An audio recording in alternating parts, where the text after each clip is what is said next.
Hello everyone, welcome to VRC with Gaurav. In this video for the Road to XLRI video solution series, today we are going to take a look at ZAT 2022 and उसका पहला RC passage from the VRC section. ठीक है? So without any delay, let's go see what the passage and what its questions were. Okay, so before we begin the explanation to the passage, a couple of things that I want to talk about. As usual, I recommend that you pause the video here, go through the passage. I've also put the timestamps in the description box. Please go through those, solve the questions on your end, also keep a timer running in parallel, and then come back to this point to check whether your whether your comprehension was on the mark or not. ठीक है. Second thing which I want to tell you about is कि regular viewers of my channel would already know this अच्छे से, that brevity is really not my strong suit. ठीक है. Actually it's a very bad weakness, but why am I bragging about it? ठीक है. तो thing is that I love this passage absolutely. खास करके जो इसका second paragraph है, it is something right up my alley because I am a huge fan of war movies वगैरह something like that. तो उसके ऊपर में थोड़ा सा हम डिटेल डिस्कशन करने वाले हैं. तो at particular point I'll tell you कि कहाँ पे आप skip कर सकते हो, आगे जा सकते हो. But as of this moment when I'm recording this video, even I don't know how long this can go. तो देखो यार, आपके टाइम के हिसाब से आप डिसाइड कर लो whether you want to go fast forward ahead या फिर you want to walk with me. ठीक है, तो चलो without any delay let's see what the passage is about. बहुत जबरदस्त पैसेज है और जो भी ऑथर है पैसेज का उसके दिमाग में जबरदस्त clarity about this concept that is writing about. And the passage is entirely कि स्टुपिडिटी क्या होती है. ठीक है, तो इसके ऊपर में as an Indian, as somebody who speaks Hindi, I can say that हम हिंदी में स्टुपिडिटी को ट्रांसलेट करते हैं बेवकूफी. ठीक है, तो passage is throwing light, author is trying to throw light on it कि नहीं ऐसा नहीं है. ठीक है, stupidity does not equal to बेवकूफी. ठीक है, बेवकूफी अगर फ्रैंकली स्पीकिंग उसके लिए सही वर्ड होगा foolishness. Stupidity is something very specific, it is a very specific cognitive failure. ठीक है, cognitive means your mental faculties. ठीक है, तो मेंटल फैकल्टीज जो आपके पास है, mental capacity to understand, to solve problems, उसमें एक बहुत स्पेसिफिक फेलियर. ठीक है, तो उसके दो सेंटेंस में author is trying to drive home कि क्या मीनिंग हो सकता है इसका. तो ऑथर कहता है हमें इसका मीनिंग क्या है. It happens when you do not have the right conceptual tools for the job. मतलब आपको अगर मैं कोई प्रॉब्लम स्टेटमेंट दूं सॉल्व करने के लिए, कोई प्रॉब्लम आपके सामने खड़ा कर दूं, लेकिन आपके पास में करेक्ट मेंटल फैकल्टीज नहीं है. Either you don't know the concepts to handle that problem. Example पकड़ते हैं बहुत ही इजी रिलेटेबल सा कि आप तो अभी एक स्टूडेंट हो, आई होप जो भी देख रहे हैं, you are a graduate from a respectable field वगैरह वगैरह. ठीक है, तो maybe you are good at engineering, maybe you are good at BB, अगर बीकॉम के हो तो maybe you are good at those subjects. अगर मैं आपको कुछ लकड़ी लाके दूं और आरी लाके दूं और बोलूं चलो इसको कट करो सब और टेबल बना के दो, तो this will be a situation where you do not have the necessary toolkit in the sense mental toolkit. Actual tools आप जो मांगोगे मैं लाके देने को तैयार हूं. आप आरी मांगो, आप कटर मांगो, आप कितना लकड़ा मांगना है मांगो, मटेरियल रिसोर्सेज कमी नहीं है. कमी क्या है, हमें यहां से ही नहीं आता ना एक टेबल बनाना कि where do we start, how do we cut, इसको जोड़े कैसा. हम मिस्त्री तो नहीं है, हम कारपेंटर तो नहीं है. ठीक है, so that would be a case that if you start to build a table on your own without any kind of external help, it would be a sort of case जहां पे author will call you stupid. ठीक है, तो क्यों होता है ये और क्या होता है इसके अंदर में, that if you are going through a phase या फिर if you are going through a situation which author calls as stupidity, so what's going to happen is this, that the result is that you will try to understand of whatever is happening with some outdated mental models. ठीक है, और resulting tendency ये होंगी कि आपके सामने जो चल रहा है आपको समझ तो आ नहीं रहा है कि भाई मेरे सामने चल क्या रहा है ये सब कुछ, but in a desperation to explain that what is going on, you will fit the phenomena, you will fit the problem, you will fit the explanation into बहुत बहुत टाइट कुछ तो रैंडम से पिजन होल. पिजन होल यहाँ पर not to be taken literally कि जिस whole में पिजन रहता है. पिजन होल का यहाँ पे मेटाफोरिकल मीनिंग है that you are trying to fit something in a cramped space, क्योंकि पिजन को जगह ही कितनी लगती है ना, इमेजिन करो. तो that is called as you are trying to explain things, एक बॉक्स फिट करने की कोशिश कर रहे हो. इसके लिए इंग्लिश में हमारे पास में सॉर्ट ऑफ मुहावरा भी है, round pegs in square holes, something like that, वैसी वाली सिचुएशन है. ठीक है, अब आते हैं सेकंड पैराग्राफ के ऊपर. फर्स्ट पैराग्राफ में author has already given an explanation की एक्सप्लेनेशन नहीं दिया, डेफिनेशन दिया कि स्टुपिडिटी क्या होती है. That you are given a problem, you don't have the right mental tools to solve that.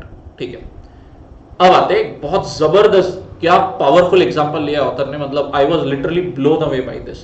तो ऑथर हैज पिक्ड अप एक वॉर वाला सिचुएशन, वर्ल्ड वॉर 1 का, उसके अंदर he is explaining trench warfare वाला सिचुएशन कि इसको लेकर कितनी बड़ी मिसअंडरस्टैंडिंग हो गई, खास करके I think the guys are British, yes British high command, ठीक है, okay.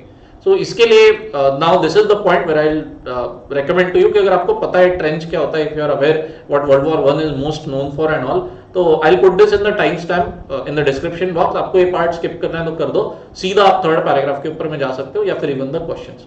For those who are interested in knowing a little bit of detour, please come with me, okay. So देखो ट्रेडिशनली क्या होता था, अगर आपने एंशिएंट वॉर मूवीज देखी है, जो पहले की मिडिवल वॉर मूवीज, या फिर इवन गेम ऑफ थ्रोन्स ले लो, if you are a GOT fan तो वो बैटल ऑफ द बास्टर्ड्स वाला situation. So what would happen is कि दो तरफ से अगर वॉर हो रही है, तो एज यू कैन सी ये इसे कैवलरी कहते हैं, ओके। सो हॉर्सेस और सोल्जर्स माउंटेड ऑन हॉर्सेस जो थे, इनको कैवलरी कहते हैं, ठीक है। And what you see on the left hand side, this is infantry, ठीक है।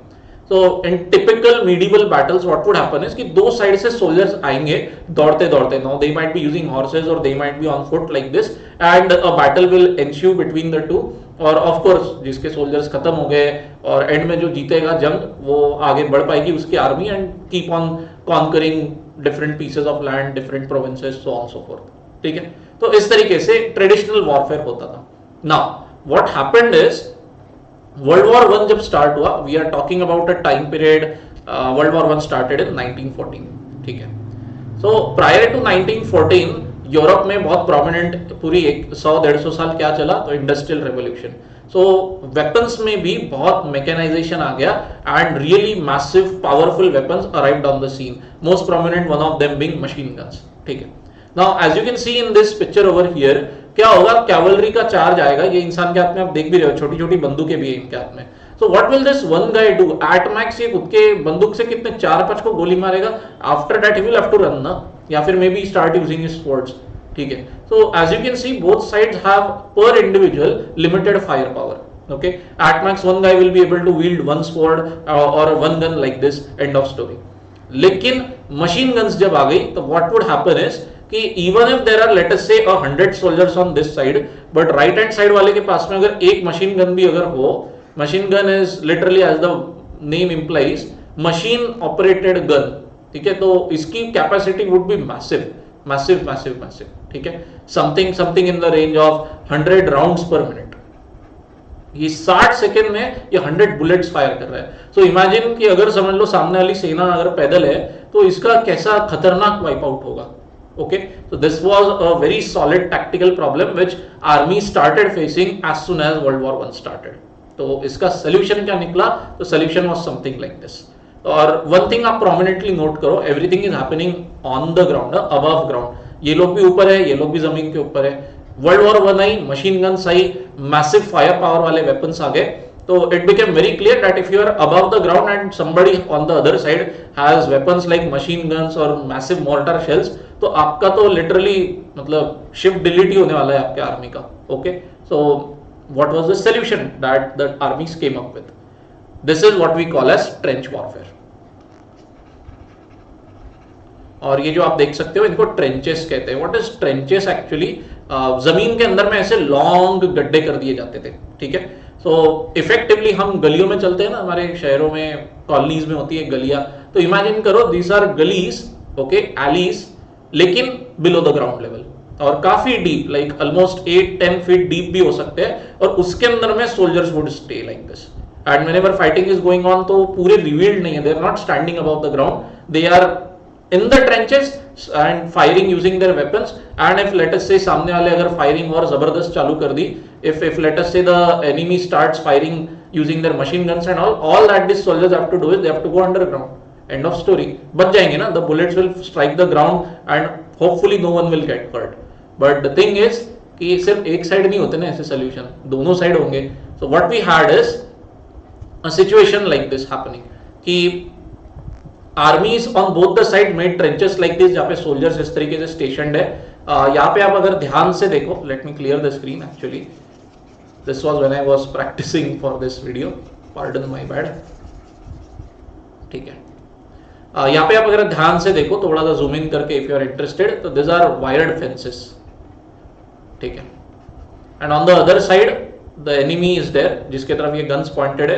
Here the enemy they are also in trenches. तो अगर आपके पास में यहाँ पे अगर आपने मशीन गन चालू कर दी फायर करना, तो वो बंदे भी जमीन के अंदर चल जाएंगे. Who is going to die? Similarly, if they start firing using a machine gun, these guys will go inside and तो इस प्रकार से क्या हुआ that a lot of stalemate started to happen in World War I. तो अगर मैं आपको इसका एरियल व्यू वाला एक्सप्लेनेशन देना चाहूं तो it would be something like this.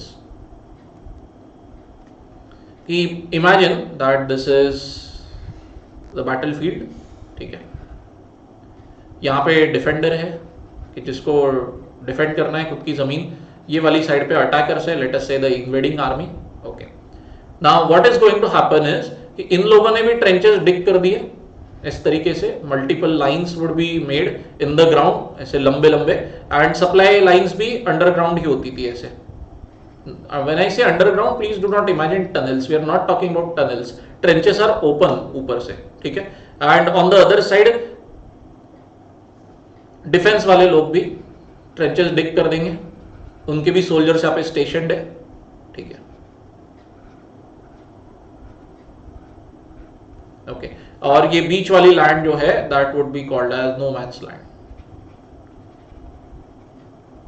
और इसमें आप बोलोगे यार क्या रिमार्केबल क्या है, तो सिंपल थिंग इज, अगर समझ लो अटैकर की आर्मी को आगे बढ़ना है तो they will have to come above ground and start walking. तो if you start walking in this no man's land, इधर साइड की बढ़िया मशीन गन्स तैयार है, they will literally butcher you. As I said, आपकी आर्मी का सीधा shift delete ही होना है.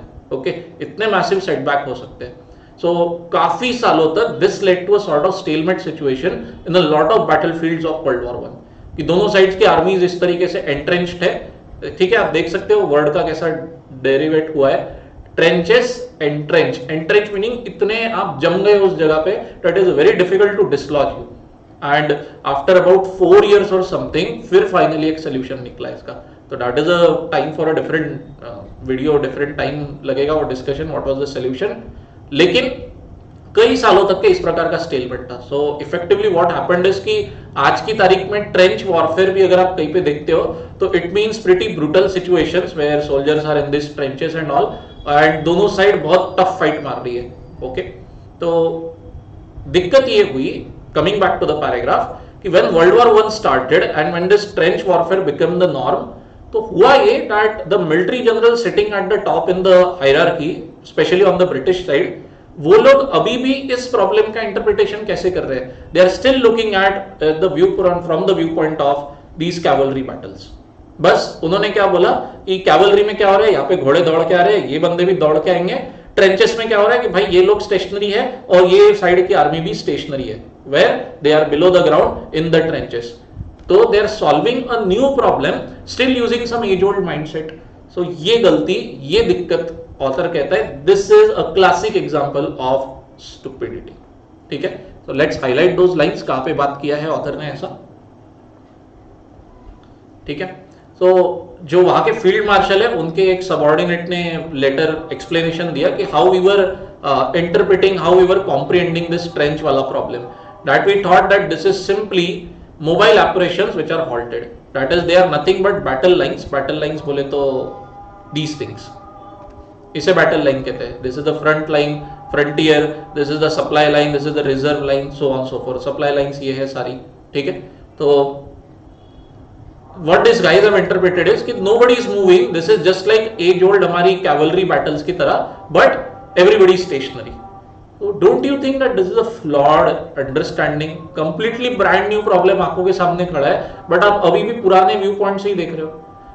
Mister Douglas Hague is saying यार मेरे तो दादा परदादाओं ने मुझे इस तरीके से सिखाया वॉरफेयर का टेक्निक, और मैं भी आज उसे उसी व्यू पॉइंट से देख रहा हूं. ऑथर से this is a classic example of stupidity. ठीक है, और उसका क्लियर कट एग्जांपल है ही हमारे सामने. ही सेज कि इस प्रकार से जो इंटरप्रिटेशन किया, thinking of them as battle lines which are just stationary, तो this did not serve them well in formulating a strategy. They were hampered in moving ahead. ठीक है, तो author calls this as a kind of conceptual obsolescence. Now this is very good use of vocabulary. Conceptual obsolescence. Obsolescence meaning redundant, useless. काम का नहीं है अभी कुछ. Okay, if I use a typewriter of sorts in drafting or in creating a novel, तो it would be an obsolescence वाला case कि मैं क्या यूज कर रहा हूँ. I should use a laptop, I should use maybe voice to text वाला software जो अभी लेटेस्ट टेक्नोलॉजी है. मैं एक टाइपराइटर यूज करके 1000 पेज की नॉवल प्रिंट करने जाऊँ तो it would be a case of, ठीक है. तो once again a strong definition of stupidity coming in, और जबरदस्त और एक एक्सप्लेनेशन दिया है ऑथर ने यहाँ पे towards the end of second para also. What is it कि it's a failure, stupidity is a failure to update their cognitive tools to fit the task at hand. कि ठीक है, मतलब आपको सॉल्व करना है प्रॉब्लम, लेकिन सही मेंटल टूल्स जो बोलते हैं ना, आप वही नहीं लगा रहे यार. आपके दिमाग की जो फैकल्टीज है, the way the concept that you should apply to solve the problems, आप वो ठीक से अप्लाई नहीं कर रहे. और कुछ केसेस में तो क्या खतरनाक बात हो जाती है that you might be typically an intelligent person, तो आपकी इंटेलिजेंस, आपकी होशियारी एक्चुअली स्टुपिडिटी को बढ़ावा देती है. क्यों? क्योंकि आप खतरनाक रैशनलाइजेशन करने जाते हो. Pernicious, once again amazing word. Author is, मतलब he has my respect boss, बहुत बढ़िया लिखा है उसने. What perfect use of vocab. Pernicious का मतलब होता है harmful but in a very subtle manner, subtle तरीके से हार्मफुल. इसका एग्जांपल दूंगा मैं. कुछ कुछ चीजें हार्मफुल बहुत ओवरटली होती है. फॉर एग्जांपल, मैं नैरो लेन्स में अगर 70 की स्पीड से गाड़ी चलाने जाऊँ तो okay, whether two wheeler, whether four wheeler, whatever, in a narrow lane, पक्का किसी को ठोकूंगा या मैं कहीं पे गाड़ी ठोक दूंगा और हो जाएगा मुझे कुछ या किसी को और कुछ. तो that is something which is overtly harmful. Pernicious means subtle तरीके से हार्मफुल, एकदम दिखेगा नहीं आंखों से, but definitely it is bad. Drinking everyday, ठीक है, नो मैटर मॉडरेशन हो या बहुत ज्यादा हो, but drinking everyday is a pernicious habit. ठीक है, ये पक्का आपको खत्म करेगी, पक्का हार्मफुल है, बस बहुत ज्यादा उभर के नहीं दिख रहा है. It looks pretty harmless but it is not. तो हार्मफुल रैशनलाइजेशन की लॉजिक लगा के आप एक्सप्लेन करने की कोशिश करने वाले हो किसी चीज को, और ऐसे केस में आपका इंटेलिजेंस आपका नुकसान कर रहा है.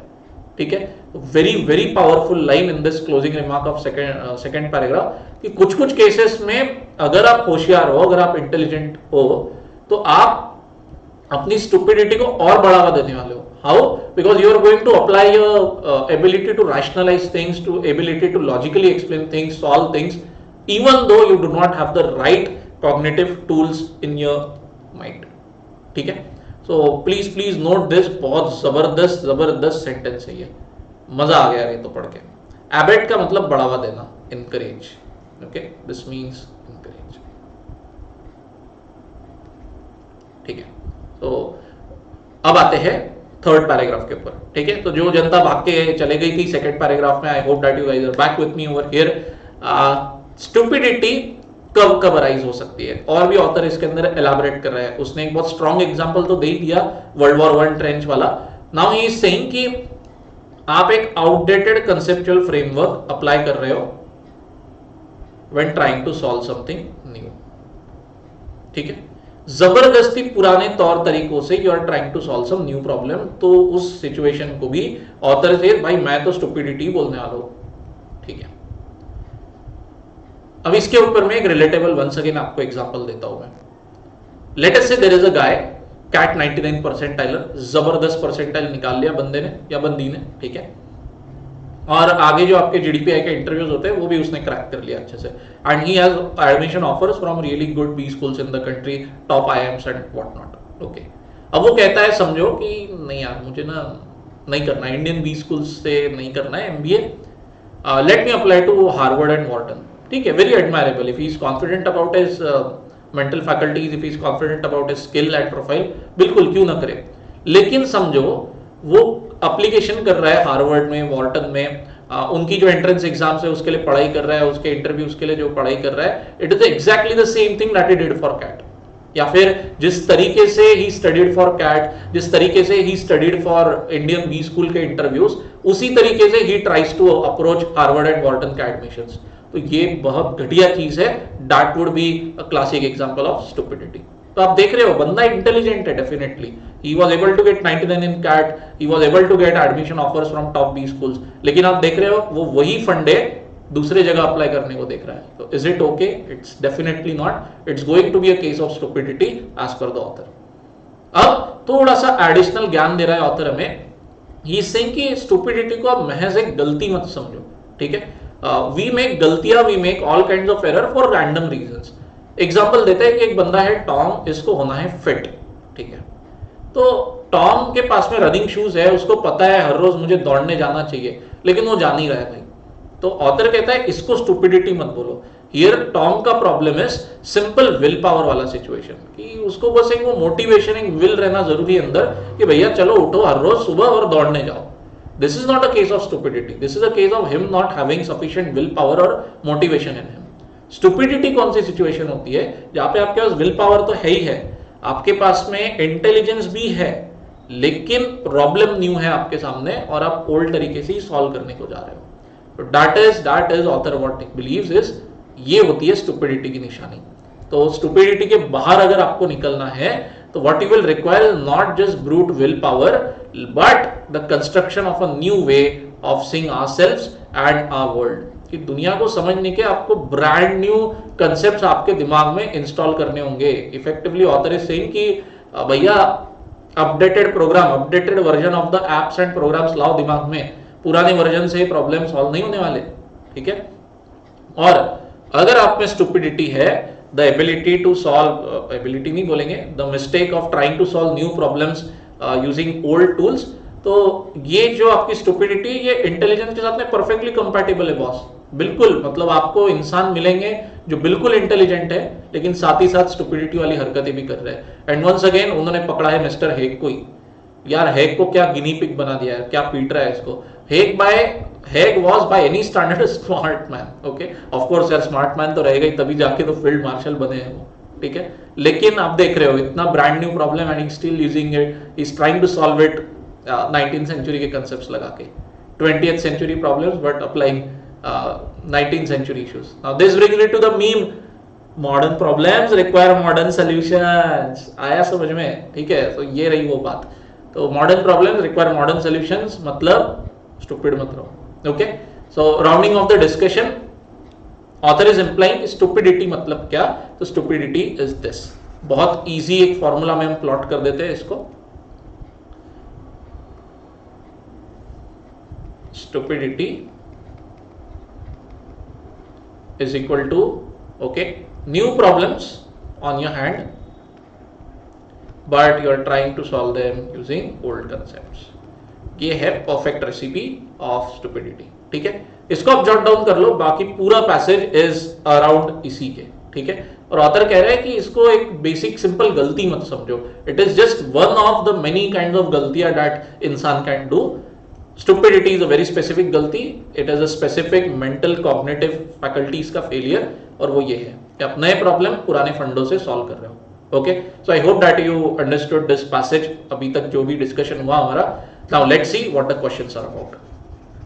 If any doubt still persists in your mind, please drop those in the comment section. More than glad to help you out, और I hope that you survived this long winding explanation जो मैंने trench warfare का दिया। Actually, I am a massive fan of war movies. You name it and I have watched it. Very few नहीं देखी है मैंने। Saving Private Ryan, 1917 जो अभी बेनेडिक्ट की आई थी कुछ टाइम पहले, Inglourious Bastards, Valkyrie by Tom Cruise, सब पसंद है।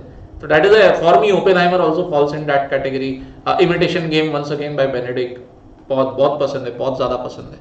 So by the way, if you want to actually understand and see कि ट्रेंच वॉरफेयर एग्जैक्टली क्या था और उसका इम्पैक्ट क्या है, it is actually a massive concept when it comes to you know psychological impact on the world, on militaries around the world. और आजकल तो एक उसका एक मुहावरा भी बन चुका है, टॉक अबाउट इट। तो I posted a link in the description box, actually it's a YouTube video, जबरदस्त एक चैनल है इंपीरियल वॉर म्यूजियम्स नाम से, तो उसके अंदर में you will be able to watch that. It's just a very short 8-minute video actually.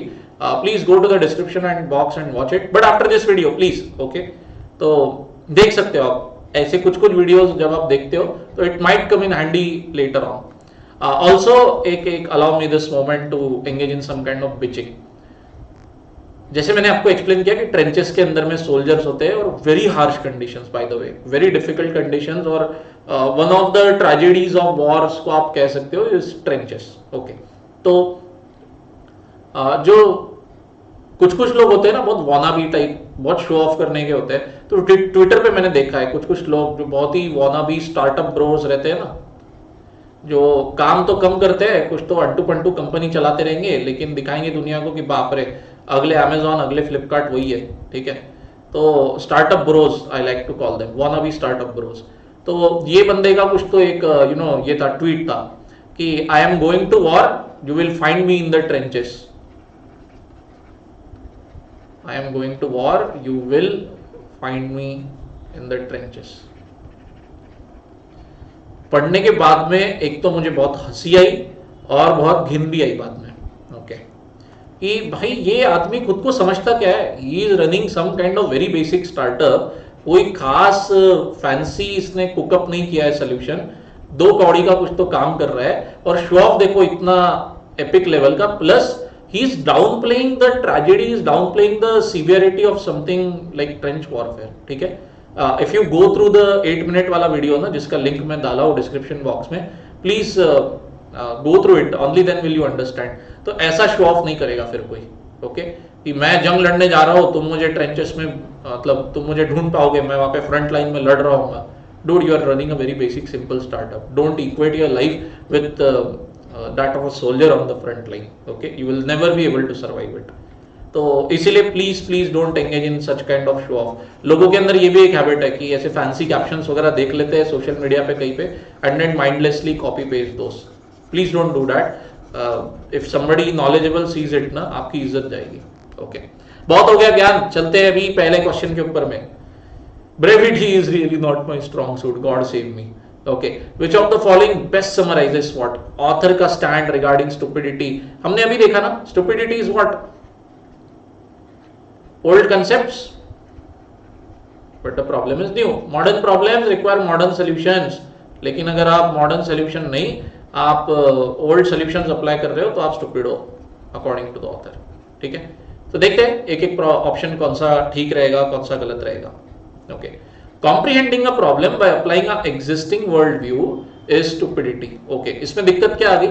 A problem दिया है, boss problem has to be new, ठीक है। And it's not just understanding a problem, it is solving a new problem using old concepts, ठीक है। तो solving वाला angle is not given, it's written only comprehending, समझना है बस। और यहाँ पे a problem लिखा है which is not quite okay, they should have clearly mandated it as a new problem, ठीक है, तब जाके उसको स्टुपिडिटी हम बोल सकते हैं। So option A goes for a toss. B, the inability to avoid forcing a current views on a new situation is stupidity. Okay, यहां पर भी डबल निगेटिव वाला खेल करने वाले हैं हम। अवॉइड का मतलब क्या होता है? नॉट डू, नॉट फेस, ठीक है। तो आसान भाषा में मैं नॉट डू लिखता हूं, ओके। तो in English we have a case, we have this general rule कि two negatives make a positive। तो 2 negatives एक दूसरे को मार सकते हैं। So inability का जो in है I'll kill that, और ये जो not है इसको भी मैं kill कर दूंगा, okay। So what do we get now? The ability to do forcing, मतलब the ability to force our current views on a new situation is stupidity, okay। Actually this looks pretty much okay। Word play के अंदर जो खेलने की कोशिश की option setter ने, that apart, this comes very close to being the answer, but it is not. Why? Because we have a far better option at hand in the form of option C. What does it tell us? What does it tell us? It says pushing a extant solution, allow me to clear this actually, okay. Pushing a extant solution, extant मतलब existing, opposite of extinct, okay. Please keep in mind this is not extinct. Extinct मतलब खत्म हो गया, बर्बाद हो गया। Extant मतलब still in existence. तो pushing a existing solution to do what? To fix an alien problem. नई कोई पीड़ा आई है सामने और आप पुराने फंडों से सॉल्व कर रहे हो, पुराने फंडे नया problem, that is stupidity. As you can see, B और सी में much better rounded, much better worded option is C, that is why this is the answer, ठीक है। डी और ई को हम उठा के फेंक सकते हैं। व्हाई? बिकॉज दोनों भी options they are not talking about you know new problems and old concepts. D तो कुछ तो बहुत ही टेंजेंशियल जा रहा है। Option D is simply saying कि आपके आजू बाजू क्या चल रहा है ये आपको पल्ले ही नहीं पड़ रहा, ये आपको समझ ही नहीं आता, और अगर ऐसी सिचुएशन है तो आप बेवकूफ, सॉरी, तो आप स्टूपिड हो, Wait, what? No, not at all, bro. Not that is not the case. ठीक है? Inability to comprehend what is happening. No, I am able to comprehend it. I am understanding the problem pretty well. Solution सही से apply नहीं करने आ रहे मुझे, सही concept नहीं आते अप्लाई करना. That is where it goes wrong. Okay, so D and E actually both get kicked out. Okay. And D तो ई तो ये कहता है कि भाई प्रॉब्लम की जो नॉवेल्टी है, जो न्यूनेस है उसके अंदर, नवीनता जो है, वो ही आपका कारण है आपकी स्टुपिडिटी का. No, that is not the कारण ऑफ स्टुपिडिटी. स्टुपिडिटी का कारण है तुम्हारे दिमाग में कमी होना. ठीक है, so that is why option E also goes out.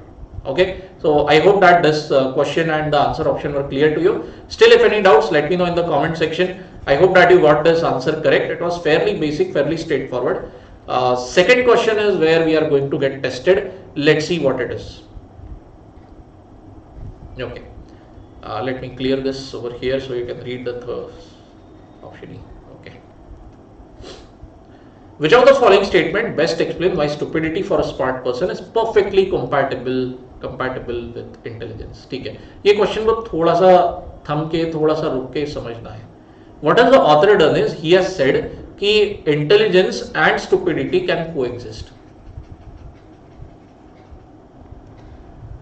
यार बन सकते हैं, ये दोनों साथ में रह सकते हैं. Okay, this is intelligence and this is stupidity. Passage में स्टुपिडिटी के ऊपर तो काफी कुछ the author has thrown light on it कि होता क्या है स्टुपिडिटी, एग्जैक्टली कितनी डेप्थ होती है इसकी, कैसी डेफिनेशन है, कौन से सिचुएशन में स्टुपिड बोलेंगे वगैरह वगैरह. He has explained this pretty much अच्छे से. और ये कहता है कि दोनों आपको साथ में मिल जाएंगे एक ही इंसान में.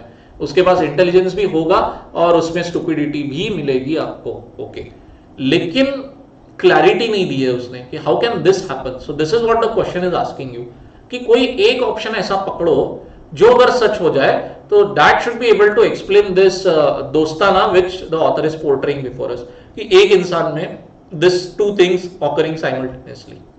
ठीक है, तो ऐसा ऑप्शन हमें ढूंढना है which will close the knowledge gap that we have, which we have this comprehension का गैप इन दिस सेंस. ठीक है, तो थोड़ा सा challenging question. Let's see what the answer has to B. Option A सबसे पहले बाहर जाएगा. क्या कहा है इसने? इंटेलिजेंस का ना बहुत ही पुअर सा डेफिनेशन होता है, इसीलिए वो कंपैटिबल हो जाता है स्टुपिडिटी के साथ. Wait, what? Nowhere given. और गिवन का भी नहीं, आपको किसने बता दिया कि इंटेलिजेंस की सही डेफिनेशन, अच्छी डेफिनेशन मार्केट में है ही नहीं, इसलिए वो स्टुपिडिटी के साथ में अच्छे से दोस्त बन जाता है? Not at all. Definitely a very bad explanation. Just like stupidity can be defined so properly, intelligence can also be. And even if option A were to become true, that is absolutely no guarantee कि how can both things happen together. Just because intelligence is poorly defined doesn't mean ना कि it will naturally occur with stupidity properly. गलत, not sitting well with the concept. ठीक है. B again very absurd. It simply says कि कोई भी नया phenomena, नई कोई हरकत हो जाती है दुनिया में तो उससे डर आ जाता है भाई जनता के दिमाग में, तो वो डर को भगाने के लिए इंटेलिजेंट लोग दौड़े दौड़े आते हैं एक्सप्लेनेशन देने के लिए. व्हाट? ठीक है, अगर करते भी होंगे ऐसा, even if this is the case, where is this idea of intelligent people solving the problem with old concepts? वो वाला एंगल तो कहीं पे मिला ही नहीं ना. What if they are doing it really really well, कि चलो पकड़ के चलो कि न्यू फेनोमेना से सच में डर आ गया है दुनिया में, और इंटेलिजेंट पीपल समझा रहे हैं अच्छे से दुनिया को कि नहीं डरने की बात नहीं है, ये इसके सोल्यूशन है वगैरह वगैरह. It might still be very okay, it might be very good, not a case of stupidity. So B is also not healthy. Okay, I will jump now. Option D, intelligent people they are scared to admit their lack of knowledge. ये भी बहुत ज्यादा tangential जा रहा है कि कहीं पर भी ये बातचीत तो हुई नहीं है कि इंटेलिजेंट लोगों को डर लगता है दुनिया के सामने कन्फेस करना कि भाई मेरे पास नॉलेज की कमी है. And therefore they try to explain everything, including things that they do not understand. यहाँ पर भी वो old concepts applied on modern problems वाला angle is missing. ठीक है, so because of that option D also goes for a toss. तो बचते क्या है? ऑप्शन E और option C, third one. Okay, तो actually both options are very good. Both come ridiculously close to being the answer. और अगर आपने इन दोनों में से किसी को सिलेक्ट किया है तो it's a classic case of दिल छोटा मत कर, नेशनल चैंपियन से हारा है तो something like that. I will not shove the explanation down your throat because I'll be very straightforward and honest. दोनों सच में बहुत close है. Trying to differentiate between the two is, you know, tantamount to splitting hair in this case. The official answer, because it is much better worded, is option C, third one. कि पास successes की वजह से लोग समझते हैं कि भाई यार हमें पुराना प्रॉब्लम हमने ठीक से सॉल्व किया था, हमारे पास दिमाग है, हमारे पास समझदारी है, हम इंटेलिजेंट है और इसलिए हम कोई नया प्रॉब्लम भी उसी तरीके से सॉल्व कर पाएंगे. तो अगर ये सच हो जाता है, इफ दिस इज ट्रू, तो then this is directly leading you to stupidity ना, क्योंकि स्टुपिडिटी भी तो यही ग्राउंड को कवर करता है कि old concept which worked eight one point of time, that is being forcibly applied to new problem. Perfect combination, perfect roadway to reaching stupidity. और अगर ऑप्शन सी सही हो जाए तो हाँ जी, this is a very solid explanation of how can intelligence and stupidity coexist. क्योंकि intelligence का definition क्या दिया जा रहा है कि तुमने कोई प्रॉब्लम सॉल्व कर दिया पुराना वाला अच्छे से, ठीक है किया होगा यार, लेकिन जरूरी थोड़ी है नए वाला होगा, नहीं, लेकिन आप वही परसेप्शन लेके नया वाला प्रॉब्लम सॉल्व कर रहे हो. So that is why option C becomes the answer. ठीक है. When it comes to accepting or rejecting an option using the right keywords like new problems, old concepts, old successes वगैरह वगैरह, so that is why option C and E both come ridiculously close, क्योंकि वहाँ पे intelligence भी लिखा है, past success भी लिखा है और new phenomenon भी लिखा हुआ है. ठीक है. So because of this C और E दोनों में से अगर आपने ई मार्क कर लिया गलती से तो दिल छोटा मत करो, होता है. That is really challenging this way. You will have situation जहां पे रिडिकुलसली क्लोज ऑप्शंस है. ठीक है. तो with that let's go to the next and last question now. I am assuming कि आप थके होंगे मेरी आवाज सुन के. आप में से कई सारे लोगों ने तो शायद बंद भी कर दिया हो वीडियो अभी तक के. कोई बात नहीं. ठीक है, चलता है. चैलेंजिंग तो है. दैट का VRC is not a cake walk. ठीक है. 2023 was a bit of an outlier because it was easy, but traditionally ZAT का VRC gives अच्छों को sleepless nights. ठीक है. Based on the passage, which of the following can best help a leader avoid stupidity? Wow. अच्छा, finally an application type question, which is also a very prominent feature of ZAT actually. कि आपको story, आपको concept अच्छे से narrate कर दिया जाएगा passage में, एप्लीकेशन ओरिएंटेड क्वेश्चन पूछे जाएंगे. ठीक है. तो एक लीडर को अवॉइड करना है यार, स्टूपिड नहीं बनना मिस्टर हेग की तरह. तो उसने क्या चीज करना चाहिए? ओके, ठीक है. Option A, be ready to discuss with everyone before taking a decision. Is this a guarantee कि आपको स्टूपिडिटी अवॉइड होगी? समझ लो आपके बाजू जो भी लोग हैं, एवरीवन पकड़ के चलो, आपके बाजू 5, 10, 50 लोग हैं, सब लोग यही मानसिकता के कि जो प्रॉब्लम हमने 10 साल पहले जैसे सॉल्व किया था वैसे ही आज का सॉल्व कर लो, क्योंकि 10 साल पहले वो प्रॉब्लम सॉल्व हो गया था. अगर सब लोग वैसे निकल गए तो आपकी स्टुपिडिटी तो एक्चुअली और रीइंफोर्स होंगी. तो discussing everyone with everyone before taking a decision, no guarantee that it will help you avoid stupidity. ठीक है. Jumping options now. Option C, being aware that we are short of required resources. यार ये comes very close to being the answer. एक बेचारी यहाँ पे गलती हो गई. The problem is not with all kinds of resources actually. The problem is very very specific, required mental resources या फिर required cognitive resources. कि it's not a problem. Stupidity का root cause is not because you have material resources की कमी कभी. No, as I explained वो मिस्त्री वाला situation शुरुआत में कि आप जितना लकड़ा मांगो, आप जो टूल्स मांगो मैं आपको देने को तैयार हूँ, but it would not be a case of stupidity. Stupidity कब होगी? मेंटल या कॉग्निटिव रिसोर्सेज की जब आपके पास कमी होती है प्रॉब्लम को सॉल्व करने के लिए. और फिर भी सेकेंड हाफ याद रखो, फिर भी आप उसे जबरदस्ती सॉल्व करने की कोशिश कर रहे हो using an old model.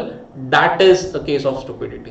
But यहां पर what if there is a shortage of financial और material resources and you are aware of it. यार मेरे पास पैसा ही नहीं है प्रॉब्लम सॉल्व करने के लिए, लेकिन दिमाग है, कंसेप्ट सही है दिमाग में सॉल्व करने के लिए. It will not be a case of stupidity ना. हमारा गोल क्या है? अवॉइड करना है हमें. Okay, so option C में you might be able to avoid, you might face it still. So option C does not address the problem.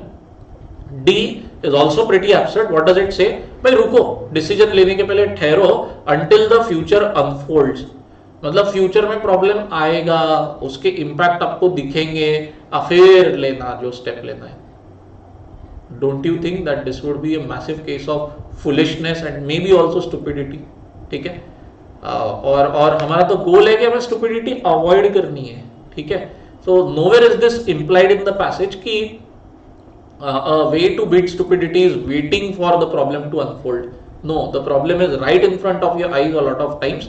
It is your shortcoming.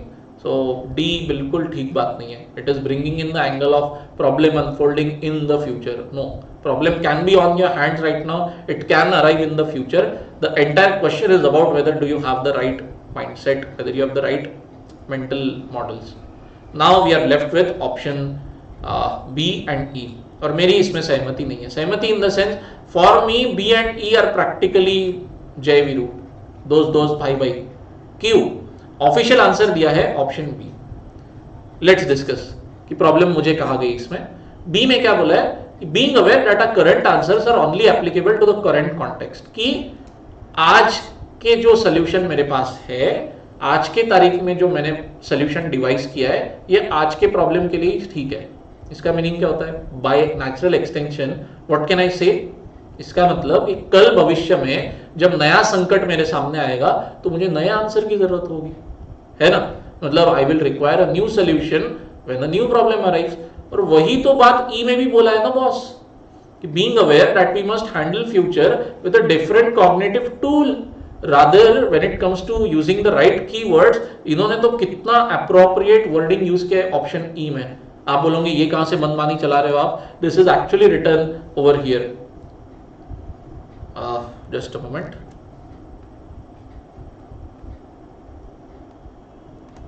ये देखो, stupidity, I am highlighting it in the second paragraph. Please look at the green highlight. कि stupidity का classic marker क्या होता है? Failure to update your cognitive tools. मतलब upgrade करो, okay, latest version install करो. तो लेटेस्ट वर्जन इंस्टॉल करो, वही तो बोल रहा है option E B. You must handle future and of course the problems that it brings with a different cognitive tool, updated tools. जो एग्जिस्टिंग है आपके दिमाग में, उससे काम नहीं बनने वाला. तो इस बात से जब आप अवेयर रहते हो तो बात बन जाएगी, ठीक है. तो for me for all practical reason B and E मेरे लिए तो यार सेम थे. मुझे उसके अंदर प्रैक्टिकल डिस्टिंक्शन नहीं दिख रहा है कोई. तो फॉर दिस रीजन अभी unfortunately actually I marked option E. वही है, जहां अंधेरा वही चोरों का डर टाइप सिचुएशन. ऑप्शन बी बन गया आंसर, ठीक है. तो it's up to you whether to accept my explanation और not. My job was to just delineate the logic, my thought process before you, ठीक है. So with this we have wrapped up our discussion. If you like the video, please hit the like, share and subscribe buttons. That is the superpower as viewers of this video, as audience for this channel. If you are preparing really well for the exam, you have my best regards, you have my best wishes. All the very best for the exam and I'll see you in the next video. Tada, bye bye and take care.